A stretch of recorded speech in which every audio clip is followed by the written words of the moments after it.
साथियों, इस बजट में रिफॉर्म की दिशा में महत्वपूर्ण कदम उठाए गए हैं। न्यूक्लियर एनर्जी में प्राइवेट सेक्टर को बढ़ावा देने का निर्णय बहुत ही ऐतिहासिक है। ये आने वाले समय में सिविल न्यूक्लियर एनर्जी का बड़ा योगदान देश के विकास में सुनिश्चित करेगा। बजट में रोजगार के सभी क्षेत्रों को हर प्रकार से प्राथमिकता दी गई है। लेकिन मैं दो चीजों पर ध्यान आकर्षित करना चाहूंगा।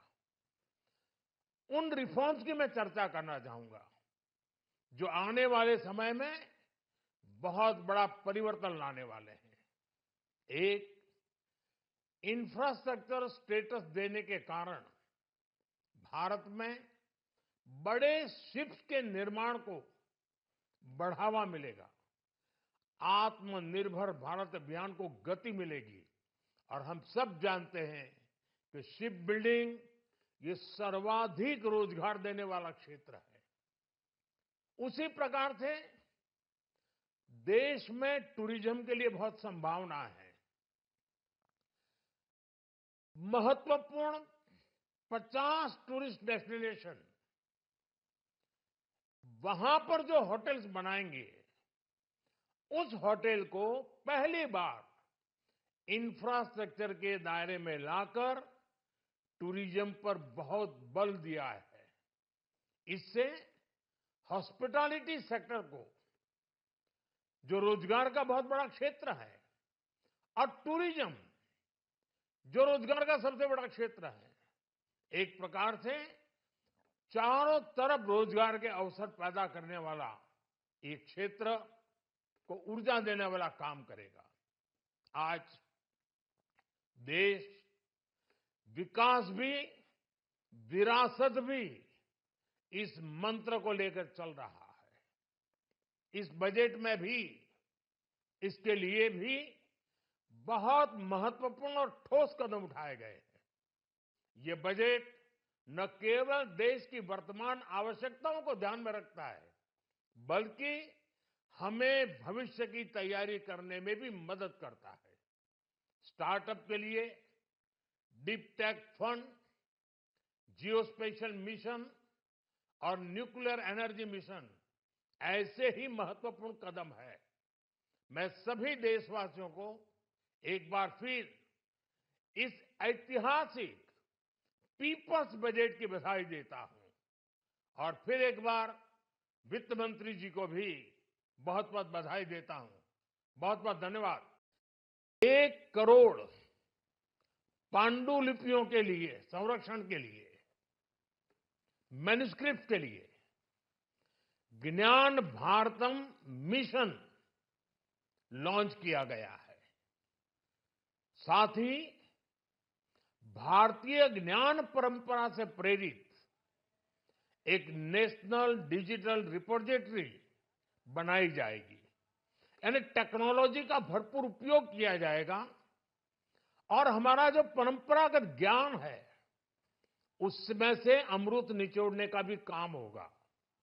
साथियों, बजट में किसानों के लिए जो घोषणा हुई है वो कृषि क्षेत्र और समूची ग्रामीण अर्थव्यवस्था में नई क्रांति का आधार बनेगी। पीएम धन धान्य कृषि योजना के तहत 100 जिलों में सिंचाई और इंफ्रास्ट्रक्चर का डेवलपमेंट होगा।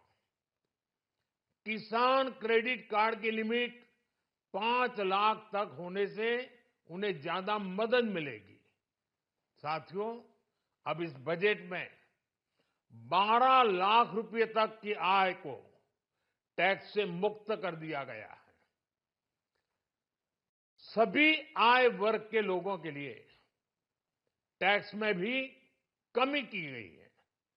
इसका बहुत बड़ा फायदा हमारे मिडिल क्लास को,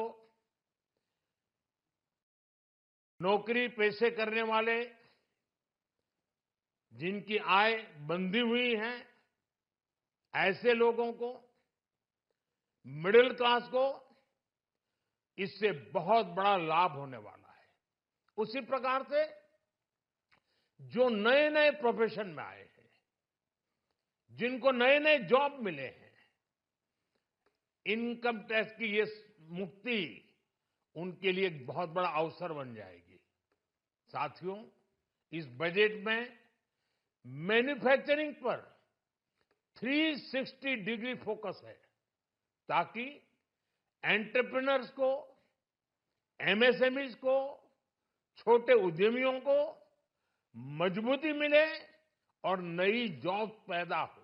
नेशनल मैन्युफैक्चरिंग मिशन से लेकर clean tech, leather, footwear, toy industry जैसे अनेक सेक्टर्स को विशेष समर्थन दिया गया है।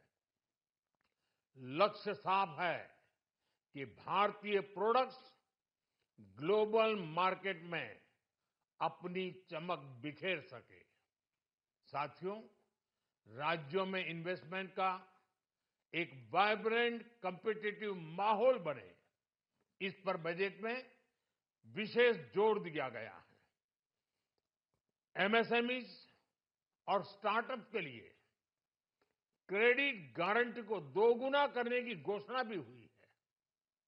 देश के एससी, एसटी और महिला जो नए उद्यमी बनना चाहते हैं, उनको 2 करोड़ रुपए तक के लोन की योजना भी लाई गई है, और वो भी बिना गारंटी। इस बजट में न्यू एज इकोनॉमी को ध्यान में रखते हुए गीग वर्कर्स के लिए बहुत बड़ी घोषणा की गई है। पहली बार गीग वर्कर्स का ई श्रम पोर्टल पर रजिस्ट्रेशन किया जाएगा। इसके बाद इन साथियों को स्वास्थ्य सेवा और दूसरी सोशल सिक्योरिटी स्कीम्स का लाभ मिलेगा।